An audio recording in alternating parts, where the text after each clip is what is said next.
पाहूयात पुढची बातमी। सुधीर साळवी यांची शिवसेना युबीटीच्या सचिवपदी नियुक्ती झाली। यानंतर मातोश्री बाहेर ठाकरेंनी शिवसैनिकांशी संवाद साधला।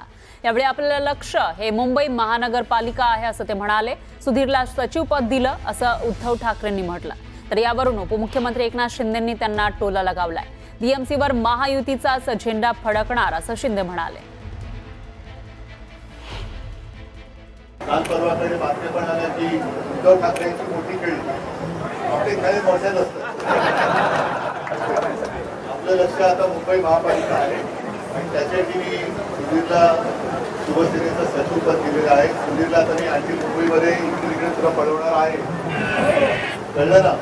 तर सगळ्यांनी साथ सोबत आणि असे सगळे आनंदात राहा।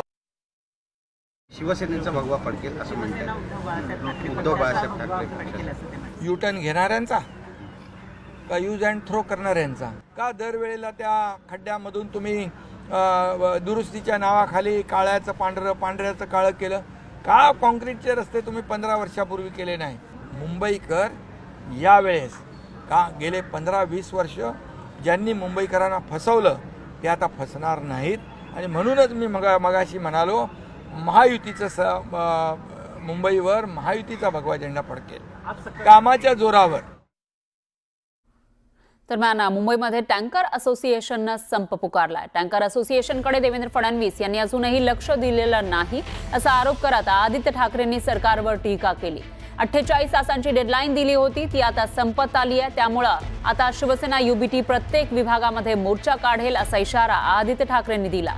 तर यावरून उपमुख्यमंत्री शिंदेंनी ठाकरेंना टोला लगावला।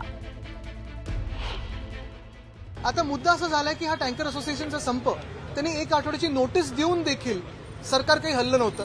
मुंबई महानगरपालिकेमध्ये जे प्रशासक आहेत ते मुख्यमंत्र्यांच्याच आदेशावर चालतात आणि मुख्यमंत्र्यांनी अजूनही मुंबईची एवढी हत्या होते, आर्थिक हत्या होते, तरी मुख्यमंत्र्यांनी लक्ष न देण्याच्या मला वाटतं ह्याच्यापेक्षा अजून दुर्दैव कुठचं नसेल।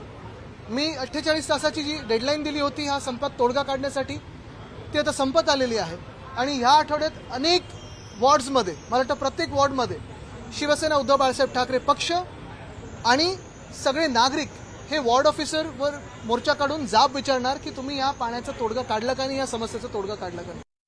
मोर्चा कोणी काढायचा? अरे 15-20 वर्ष तुम्हीच होते ना, 15-20 वर्ष तुम्हीच होते। आम्ही तर आमच्या काळात रस्ते धुतले जे ब्रिटिश काळात धुवायचे, आम्ही तर रस्ते धुतले, स्वच्छ केले प्रदूषण कमी करण्याच्या दृष्टीने। तुम्ही तर 15-20 वर्ष तिजोरीत धुतली। आम्ही रस्ते धुतले, रस्ते स्वच्छ केले, तुम्ही तिजोरी साफ केली, हा फरक आहे। त्यामुळे काय कोणाकडे मोर्चा काढताय तुम्ही? एवढे वर्ष काय केलं हा हिशोब या निवडणुकीमध्ये जनता विचारल्याशिवाय राहणार नाही।